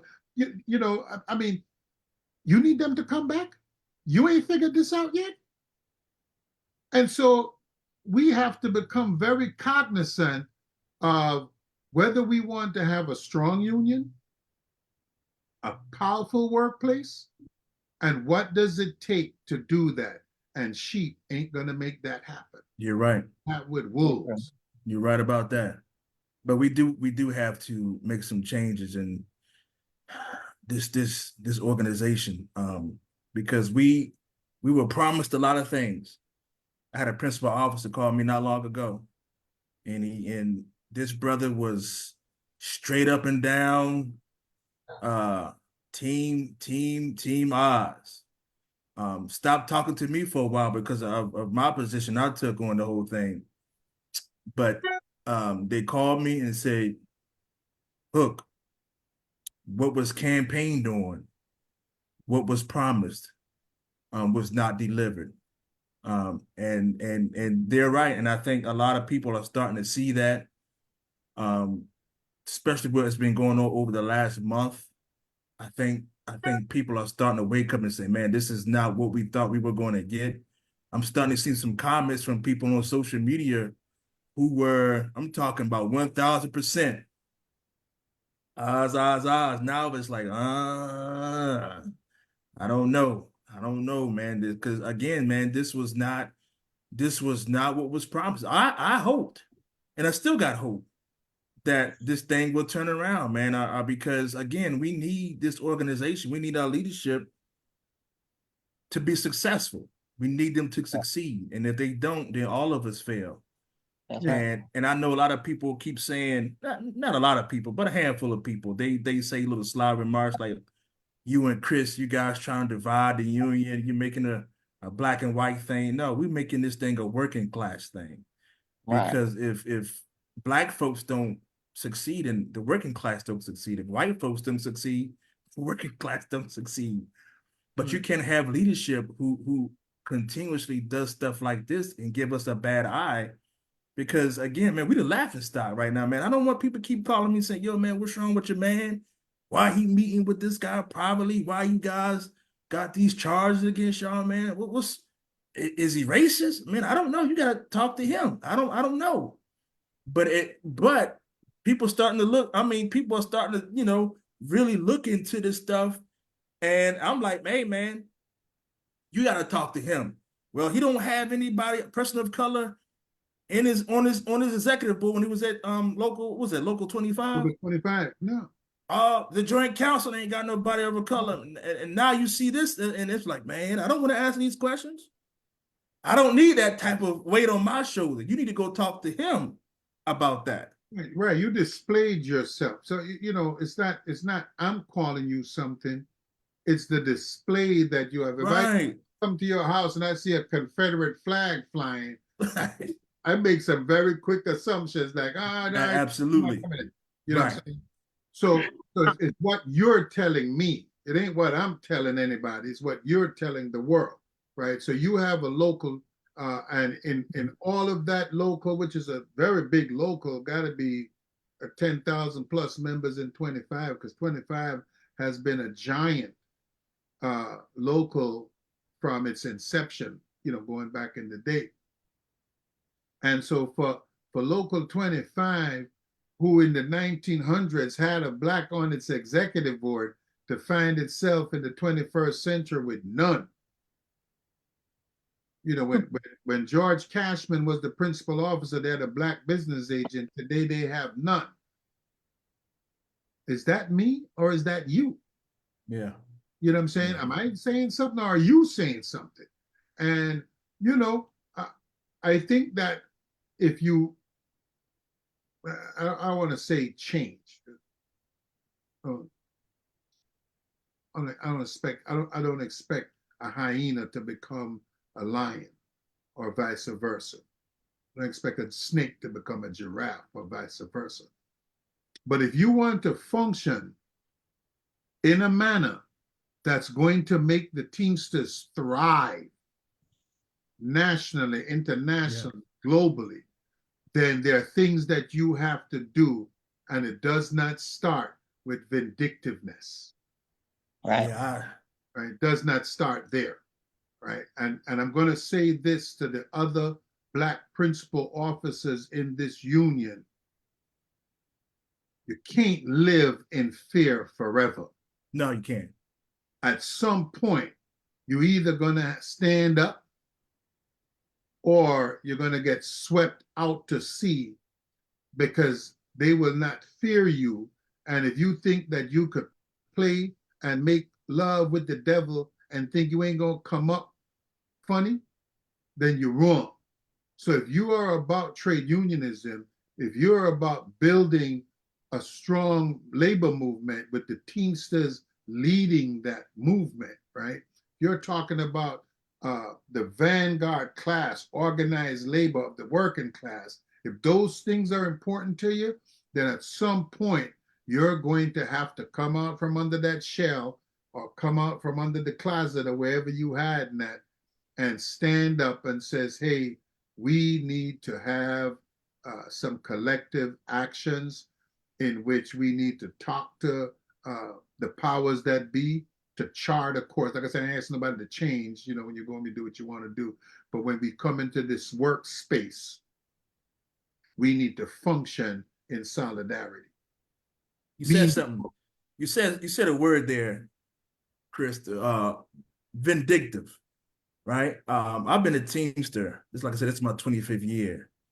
And this is not just an O'Brien thing. We're talking about intimidation and retaliatory. This thing goes back Hoffa. So I became a Teamster when Hoffa was in power. So I wasn't here when I was still in high school when Ron Carey was the president, right? And I used to hear some stuff about Hoffa and what he used to do, right? And so after Hoffa was gone, we were told that all that stuff was going to be eradicated, right? But it seemed like it may be more, now than Hoffa was in office. Now, Chris, you've been around a long, long time. Has it ever been this bad? When I came in, some guy from Local 25 was the general president. Can't remember that dope. With McCarthy? Billy McCarthy. So I've been Billy McCarthy, Ron Carey, Jimmy Hoffa, Sean O'Brien. I never felt fear. I'm not afraid, don't get me wrong, but I know the power of the general president.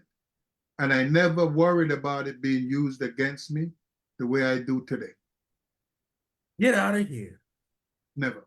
You know what, Chris? I said it like I'm shocked, but I agree with you. You're right, because all throughout the whole campaign, all I heard was, if you don't support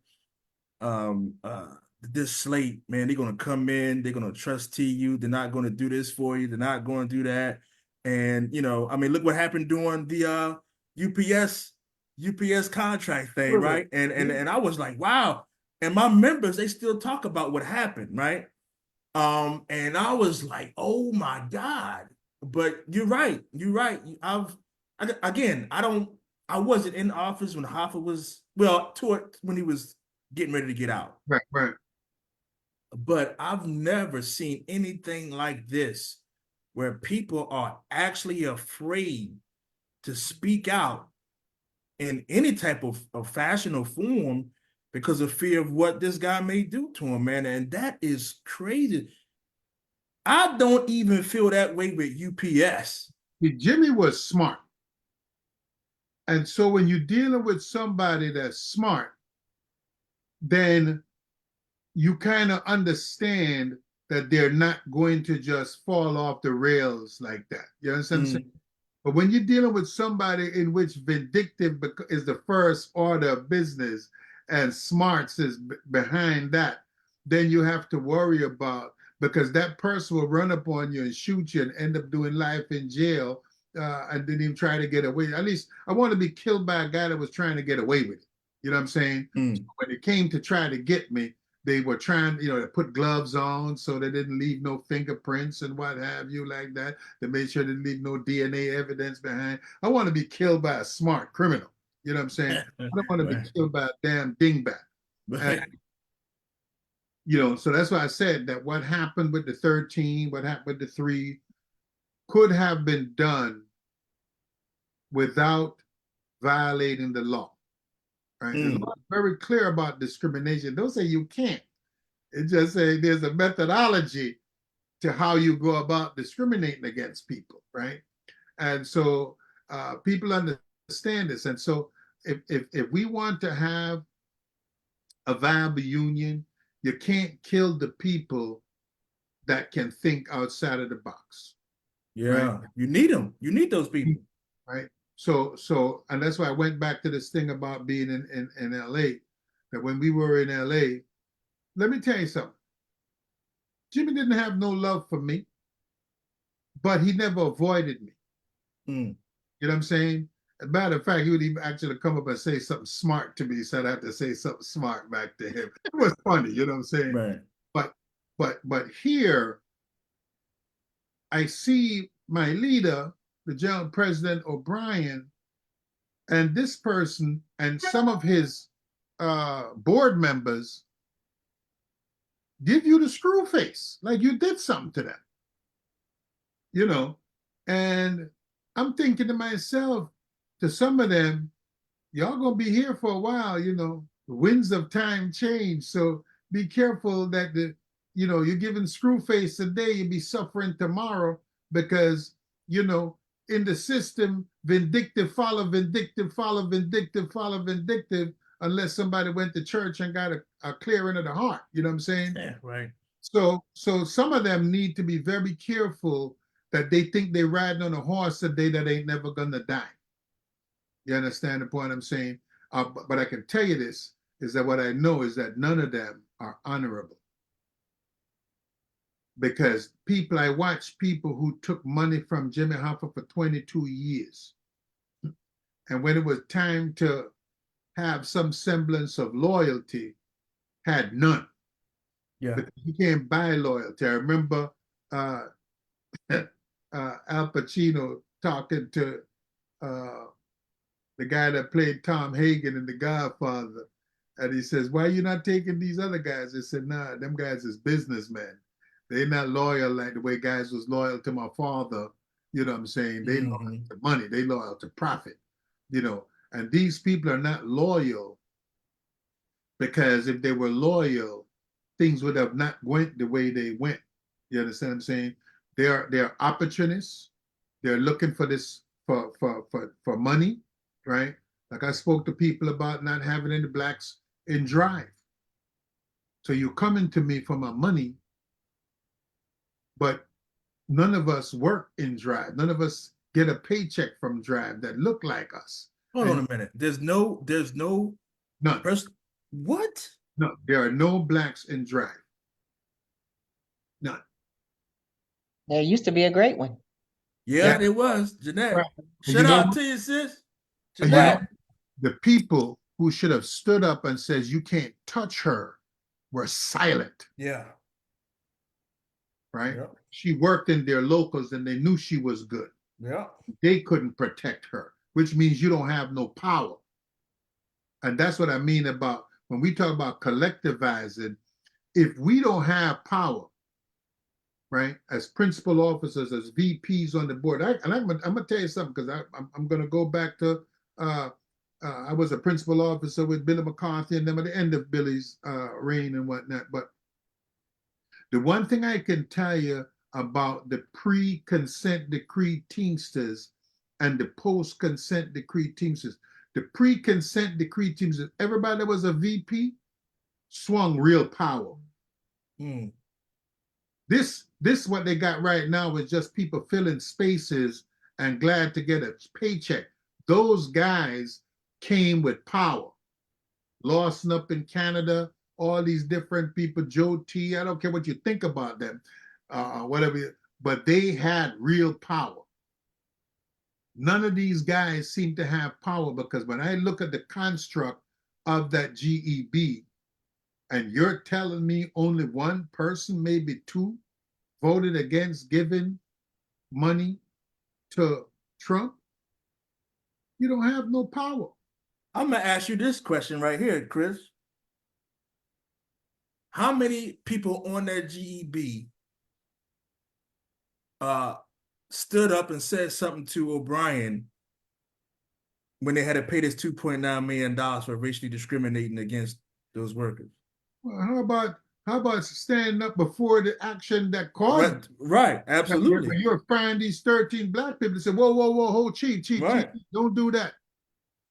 That's what I would, especially for the people of color that's on that slate. What did they say anything? And just your chief, if you do this like this, they're going to sue us. Yeah.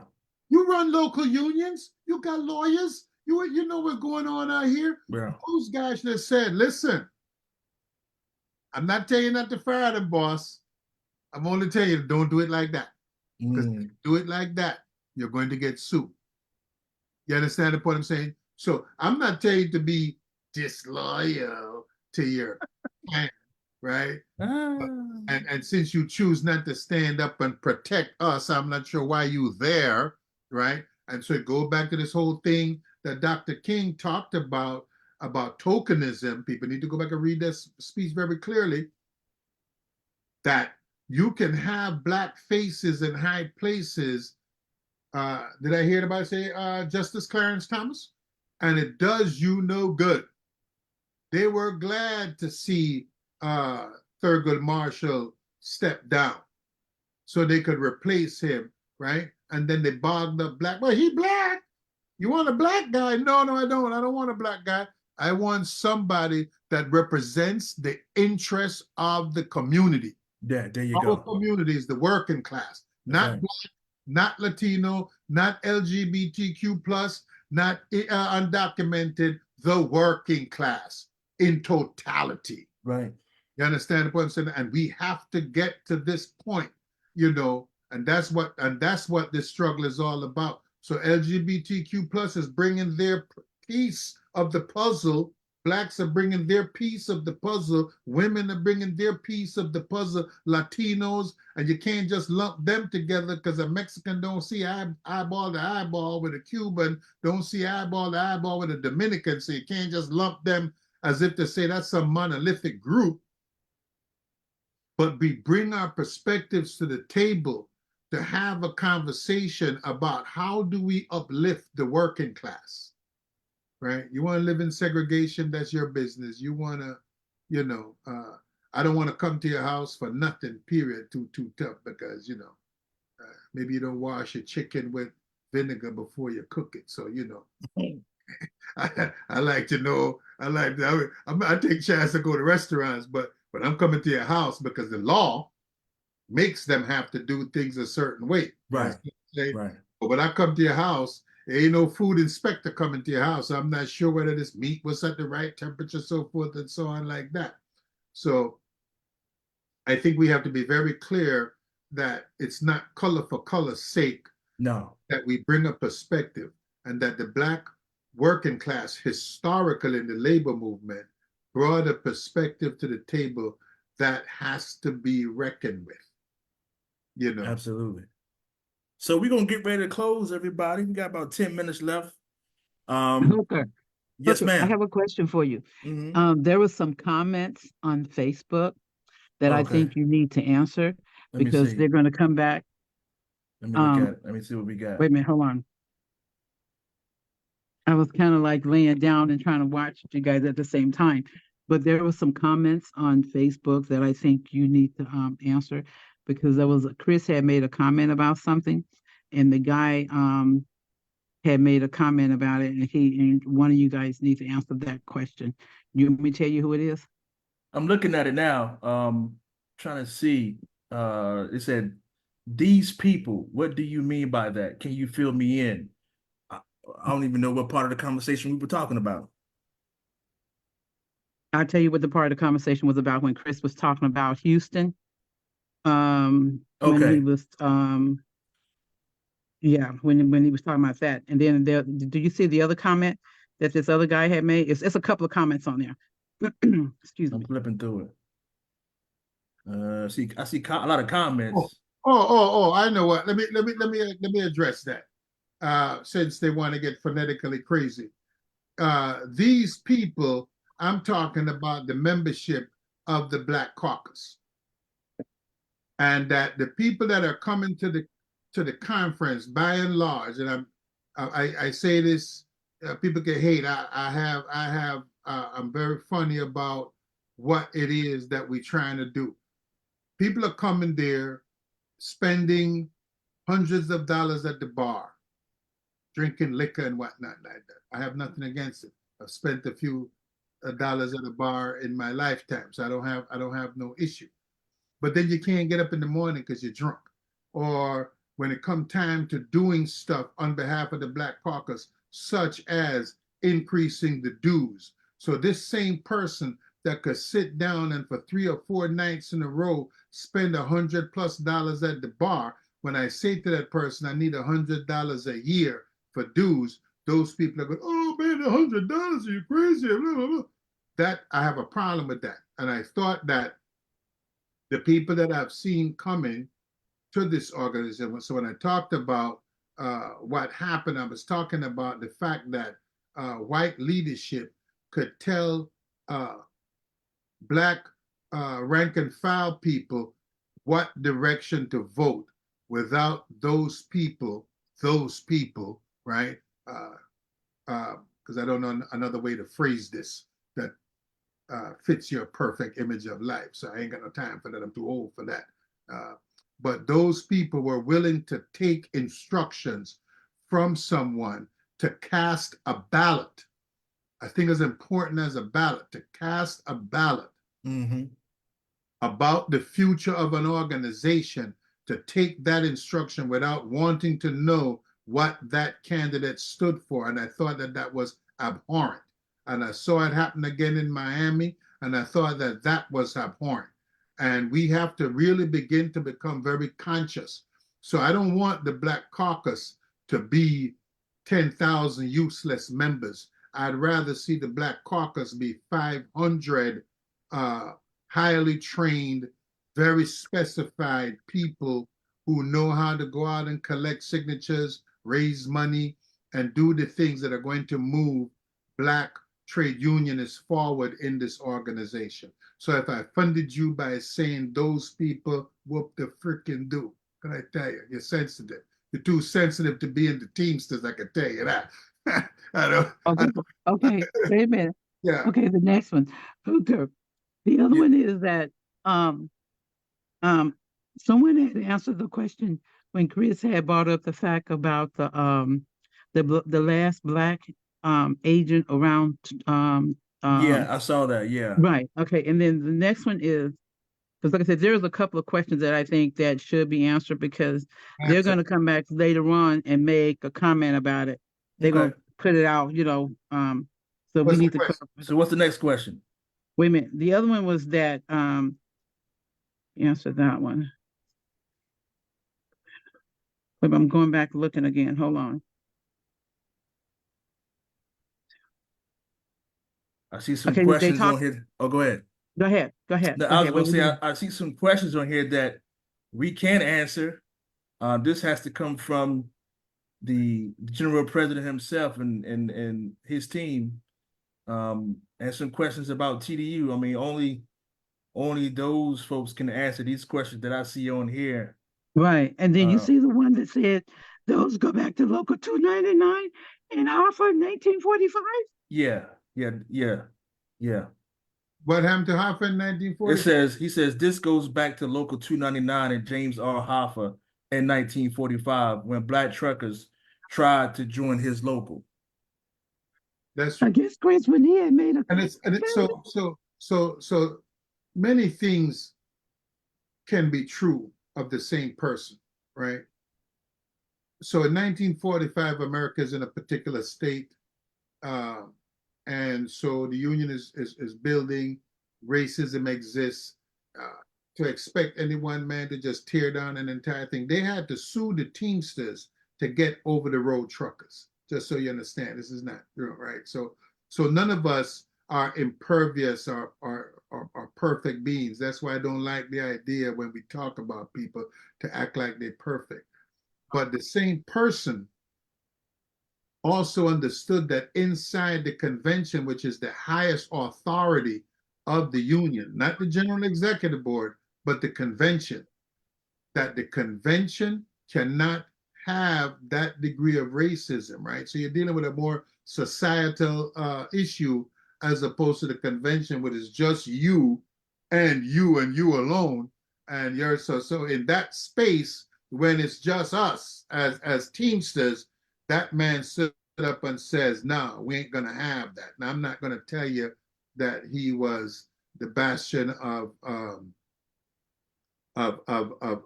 civil rights, but I'll tell you this much: there are a lot of blacks who bought homes and lived a better life because of the master freight, because the master freight was not just truck drivers and over-the-road truck drivers. It also had warehouse men and what have you, and it changed the dynamic for a lot of people. So no one is perfect, not him nor I. Right, But nobody. Nobody. There's this question here I wanna attack before we get Your, off here. Um, your and comment was good. it says, "Are you worried about any backlash from this video? Honestly, it is why I am very careful with my comments, brother. I'm gonna be straight up with you, and I don't mean to get all biblical, but everybody knows where I come from and my father and what I believe in. My father told me something, man, I guess a couple of years ago. He said, son, you have to have a profound trust in the protective care of God. Amen. And that's just what I believe in. Now, I know we're fighting for workers' rights. We're fighting for the betterment of people.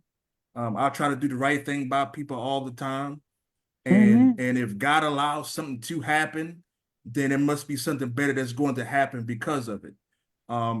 This stuff that we talk about is very, very important to the labor movement, right?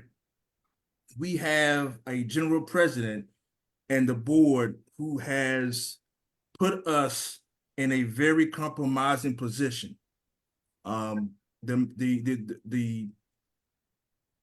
The black and brown people who make up a large contingency of this organization, they feel some type of way about what's going on. You may not hear about it. Me and Chris here, I know Yvette hears about it. Mama Spears, we get the texts, we get the phone calls, we get the DMs. There are a lot of people who look like us who are not happy with what is taking place.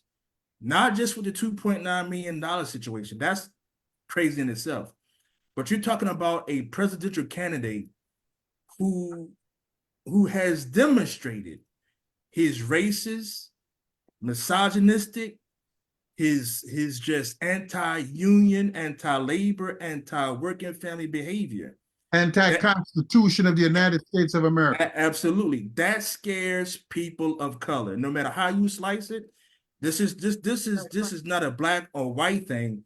This is a survival thing for us, right? We just don't want to survive. We want to live. We pay a lot of dues money. I cut checks, and this is what makes me mad. Everybody knows I hate spending money. My kids will tell you I'm the cheapest person in the world. My wife will tell you, I ain't know why my wife's still with me. I'm just a cheap person. I just don't like spending money, right? So when I write a check, and I know we have to, and I know Chris, I know what you're about to say, but I say this all the time, and you always correct me, but I always say this.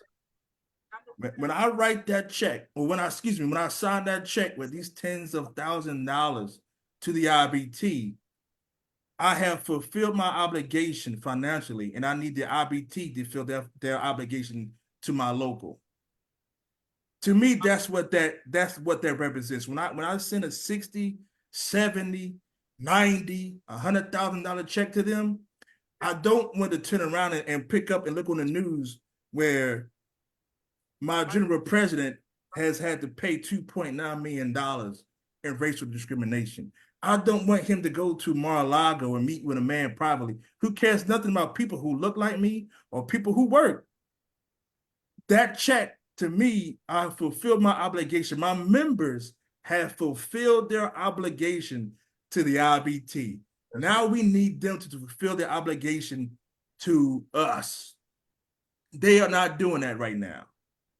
I don't care what you say. Oh, Hooker, no. They're not doing it.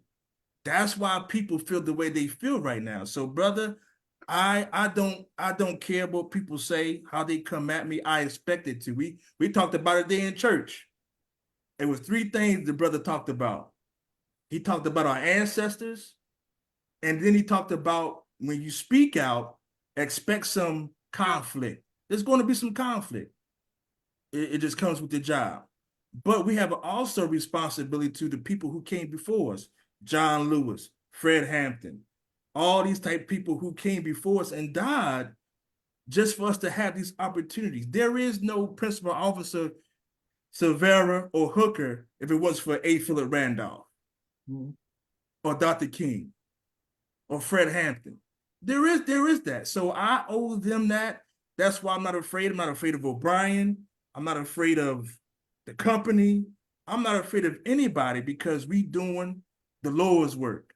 We fighting for people. And so I'll have no fear. I can give you all kind of scripture, but I know we run out of time, and I don't want to go down that road, even though it's Sunday.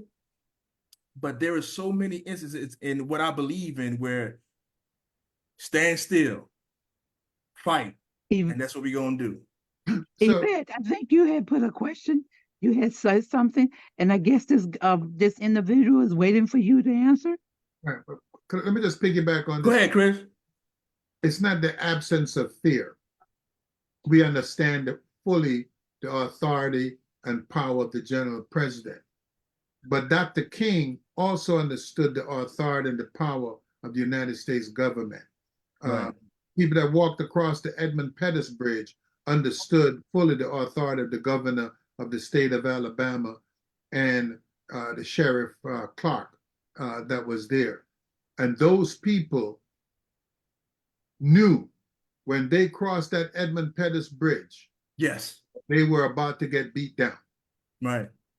And if they could make that step, there you go. Then we in 2024, this is our moment. That's it. Are we going to shirk worrying about whether we're going to get a check tomorrow or not? Like I used to tell Jimmy Hoffa back in the day, I said, I got a job with the railroad, son. So you could always throw me out of 808. I'm going to land on the railroad and more time to mess with you. Right? Right. I ain't worrying about none of this. Right. What people have to understand, it's not about fear. It's that we shouldn't have fear of our leaders. In a democratic organization, we should not feel fear to criticize, to speak out. The leadership should be looking and listening and trying to analyze it.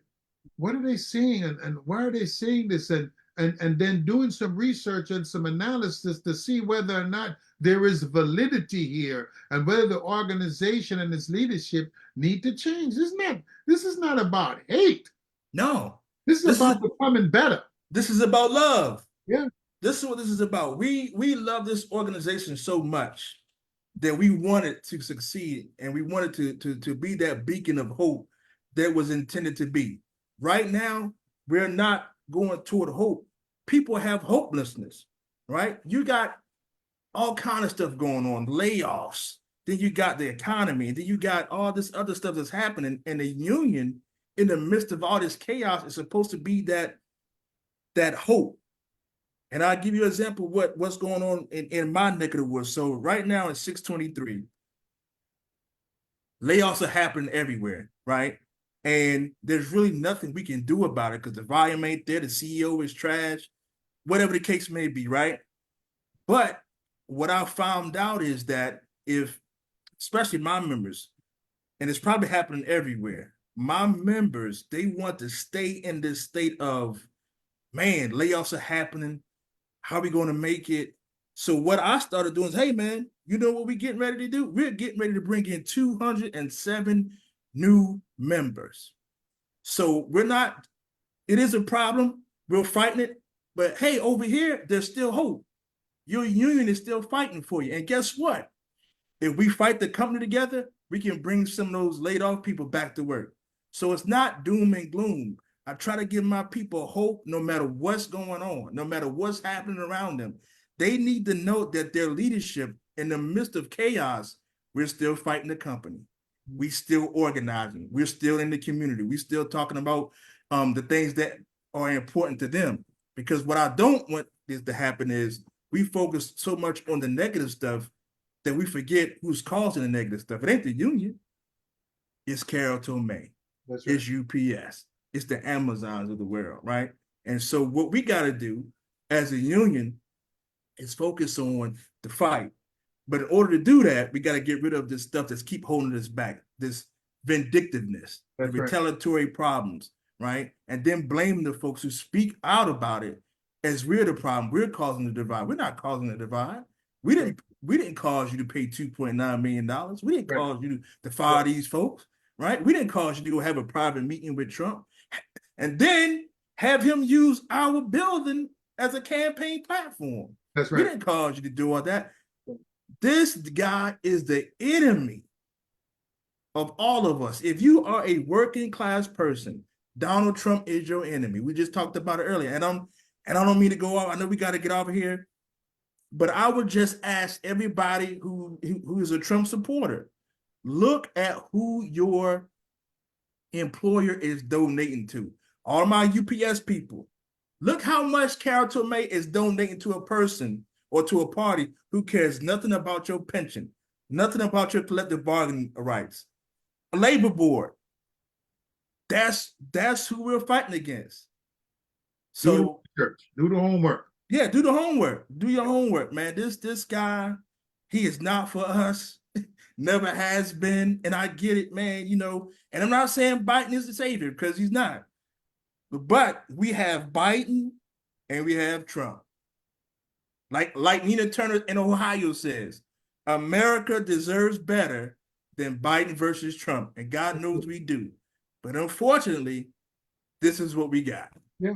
Yeah. When you go to the Kentucky Derby and you don't own no horses, you can only bet on the horses that's in the race. You don't own no horse. Right. It's not like you can bet on your own horse. Right. And since we don't have a workers' party, that's right. This is what we got.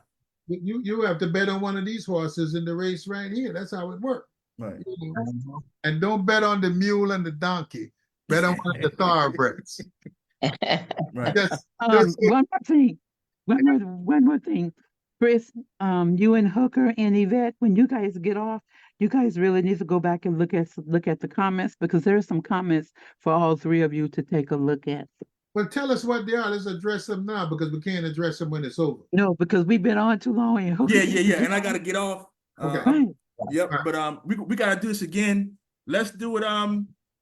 Bloody Sunday. What's that? March what? Let's look that up. We could do a show on Bloody Sunday when our ancestors walked across that bridge. Ooh. Like you said, Chris, knowing what was on the other side.